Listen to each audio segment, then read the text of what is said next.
Hello, everyone. I'm John Fan, CEO of Kopin Corporation. I'm very happy to be here. So why I'm here? Well, we're going to talk about AR, VR, but why John Fan? Well, Kopin has been in AR, VR for about 30 years. We started AR, VR very long ago. We also provide components, critical components, to many companies that are showing their products today in the exhibition hall.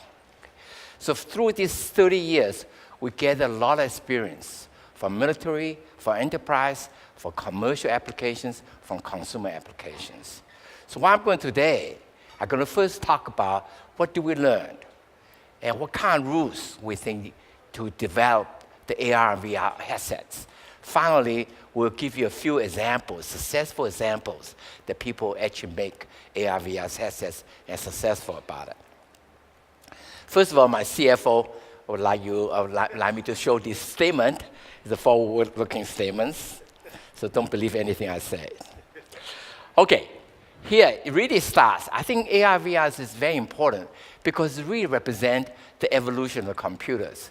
Computers started 50, 60 years ago. In the last 50 years, we went through 5 major transformations. Every time it goes smaller first, less features, and then in 10 years, it becomes more features, more performance than the previous generation. And they also become smaller, lighter. Okay? So these are transformations happening in the wearable. The computer is going to go to wearable computer on the person, no longer in the hands. Smartphones started about 10 years ago, but now it turned to be very powerful. It's a handheld. The next generation is going to be hands-free, wearable computer terminal. But it will not start right away more powerful than the cell phone. No. You should become very simple units. In 10 years, let's look back. It'll be more powerful than a cell phone today. So be careful not to over-design. Now, how about 30 years ago? It's actually really started very early. 1990, DARPA, and probably some of you probably don't know about DARPA. DARPA is a defense agency looking for future technology. In the 60s and 70s, they started DARPANET, which of course came out to be Internet. So 1990, they called me in and called in several other industrial academic professors and industry leaders, say, we would like to have a mobile soldier that can wear computers on their head. Remember, this is 1990. At that time, the computer still used CRTs. So they want us to make a computer that can wear on the soldier's head. The first thing we did is we proposed to get rid of the CRT and make micro displays. And DARPA very liked the idea. They give us $50 million to a Kopin small company to develop the small little computer screen. Solid state LCDs. 3 years later, we made it, and IBM, on the upper left-hand corner, IBM used our display to build a wearable computer. If you look at that, it's pretty shocking. 1993, it looks like many of the units we show today in the booth. It is 1993, IBM built the first wearable computer. It's showing that in the magazine and using our display. So I just want to let you know, wearable computer is not new. It's just that it takes time to get all these features together. In 30 years, we're in everybody's head. I mean, we're in Google Glass, of course. We're in many of the things that you're showing in the booth today. So now, why is the wearable computer, why is it on the head? Why is it on the head? Well, the reason is that everything, most of the senses in the human body is on the head. Your eyes, your nose, your ears, your mouth is on the head. So at the end of the day, the wearable computer will be around your head. So therefore, AR and VR headset will be the driving force for the wearable. Okay. Then why do people want to wear something? Nobody wants to wear things on their head unless they have to. Let me tell you the advantage of AR, VR. This is the way we define it. Okay? AR is actually, it makes the human more useful, more powerful information on the go. It actually improves your world, our world. VR is different. It creates a fantasy, creates a dream world for you. It creates a new world for you, okay? How about MR? MR is a mixed reality. It's somewhere in the middle, which is actually transforming the world. So these are three things we defined. AR, to improve your world, VR, to give you a new world, and MR is to transform the world. And this is the way we look at the bridge. And it's very important to understand this view graph. On the one side is the physical analog world that we experienced for the last 2 million years. It's the analog physical world. But with the computer, with the digital world, with the sensor, we now have a digital world, which is a digital analog. A digital world is a virtual world. It's not the real world. So what we want to do is combine them together. It started with AR and end up with VR. So somewhere in the middle is a mixed world. So the key matter, remember, AR is mostly physical world mixed with some virtual digital world. And the VR is mostly digital world mixed some with the analog world, the physical world. So here I'm going to talk about the rules. I think this is very important. Once you understand the definition of AR and VR, the first rule on AR is mostly physical world. So it's humans. So we say the human must come first, not the technology. The biggest barrier to headsets right now is, in fact, is the human. Human is the barrier. Human doesn't like to do things that to wear anything on their head. Especially, they do not want to wear technology on their head. So how do we provide the benefits so that they will wear? The second rule is people getting too many information to them, okay? We got to deliver the AR information to people in small controlled bursts. Don't confuse them. The cognitive brain cannot absorb those data. It's very distraction, big distraction. You cannot do that. Yeah, the Hollywood let you believe that, but it's not going to be happening. The third rule is you got to understand situation awareness. It's very much ignored, okay? Remember, we have 5 senses: the voice, the sight, okay, all the way down to taste. The vision and the audio are the most senses that allow you to know where you are. We have a physical space. Now with the digital world, now you have a digital space. People want to be aware both of the physical space and the digital space.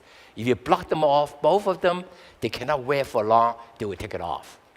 And this is especially important for virtual reality. You've got to remember, you've got to let them have the physical and digital space. The fourth rule is the void is the touch. Why is that? Well, in the smartphone, the touch screen is the user interface. It's genius that Apple came out with the touch phone as the user interface. Unfortunately, or fortunately for us, in the wearable, the touch screen is not the user interface. It's a small display with little optics expanded to your eyes plus voice. This forms the new user interface for wearable. If you want to see how it works, later on we could talk about a product that comes out to show you the new interface. So voice is the new touch.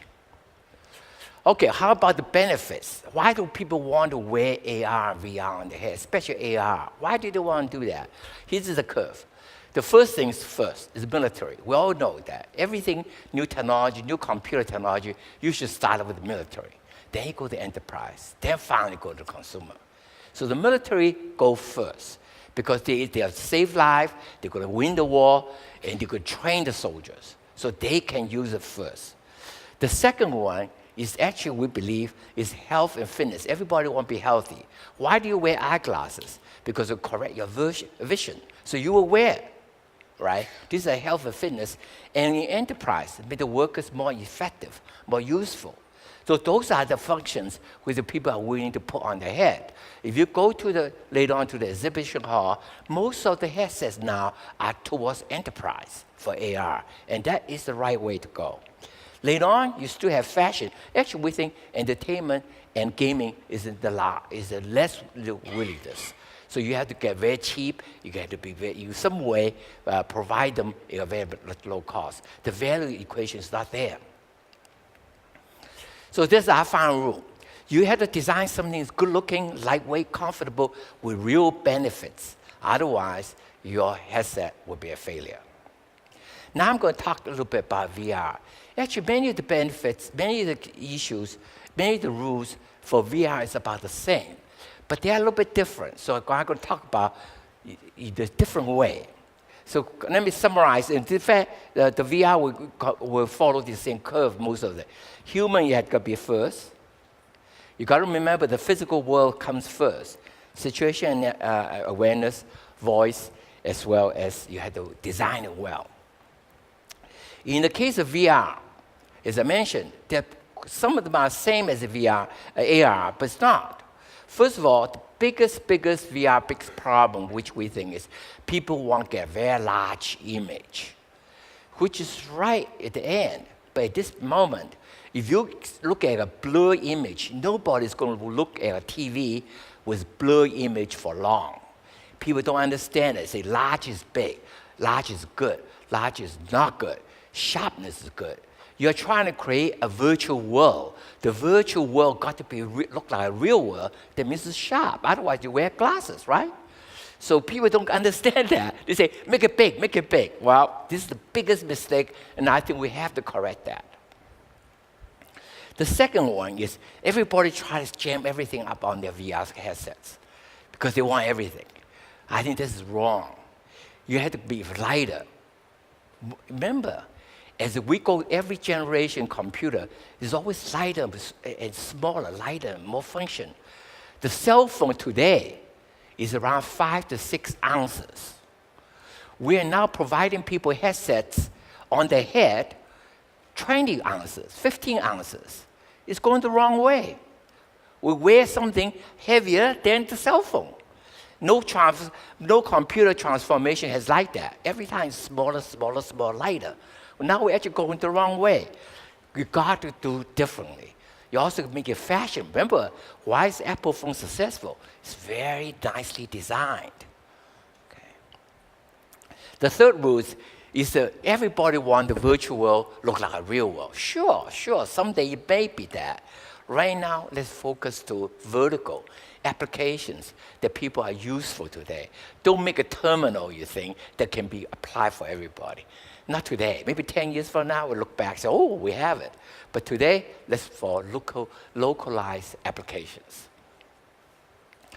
Finally, I think this is a kind of for, because I followed the last talk from Sony, I actually say people focus too much on the gaming. It's time to get out of gaming. I think gaming is not the right way for long term to go into a VR. In fact, this is what we think. First of all, is the military. We know. We provide over 90% of VR, AR headsets to military. We know what's happening there. The next one, I really think, is more in the enterprise world, more in the entertainment, video entertainment. I think it's going to be very useful. I think it's very important to understand gaming was useful to get started, but as you say, it's hard to provide the value to people. So the price has to keep on going down, down, down, down. And this is not the way we want to go for a new product category. So anyway, the last thing is this. VR is actually a problem.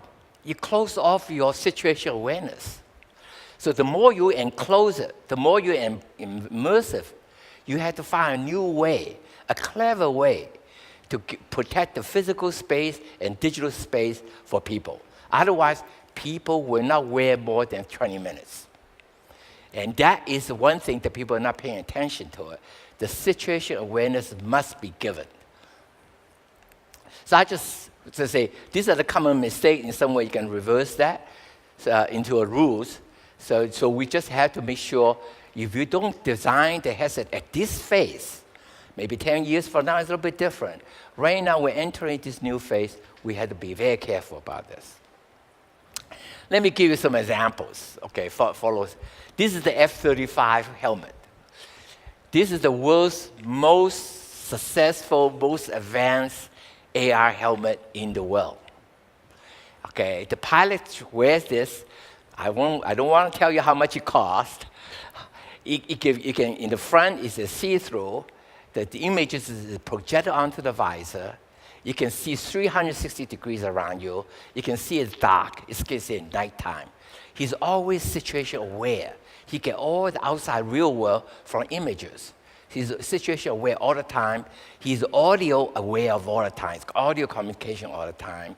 And he's trained. He's trying to save lives, trying to win the war. So all the rules are satisfied, even though it is very heavy. How about this one? Well, this is a drone racing. You notice that I was there 2 years ago now in Sacramento. It's an international drone racing. Okay, and what happens, we at the Fat Shop is our customer built these little headsets, VR headsets. Okay, the VR headset sees the image coming from the drone.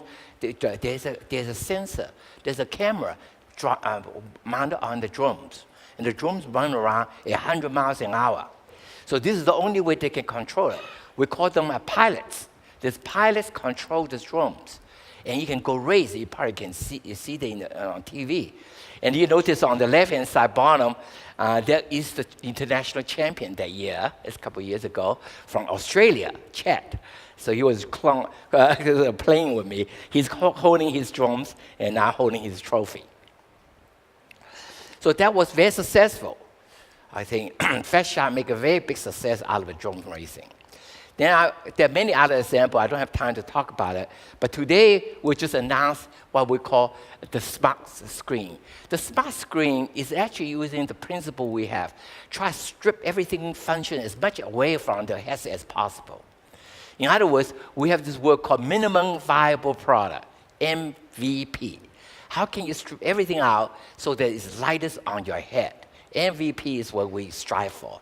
So GoldenEye satisfies our rule. Make it as simple as possible. And it's very lightweight. It's about the weight of a golf ball. Also, we also introduced 2 weeks ago and start shipping is solos for health and fitness. This is for cyclists, for runners, for triathlons. And it's actually it's a sunglass that all those athletes wear. Then we put a see-through screen on top. Very lightweight, so people look and say, hey, it's just like a sunglass. Again, we give the situation awareness. You can talk to you. You can cell phones. It gives you music. So the situation awareness, both audio and visions are provided. So with this, I'm going to end the talk. But so we're actually going to have a book signing event right after this talk at 12:30 to 2 by a famous book called Metaverse. The author, Charles Finch, is over there. He's going to author the signed books, and we'll be providing free copies to the supply last between 12:30 to 2 o'clock. I'll also be there to answer any questions, additional questions you may have, okay?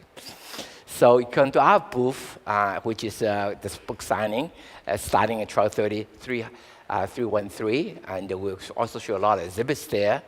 And also, I would like to remind you, we have another talk coming up tomorrow at 9:20 at room B4, which talk about all the components, enabling components that we supply to other people building wearables headsets. With that, thank you very much for your attention. Thank you.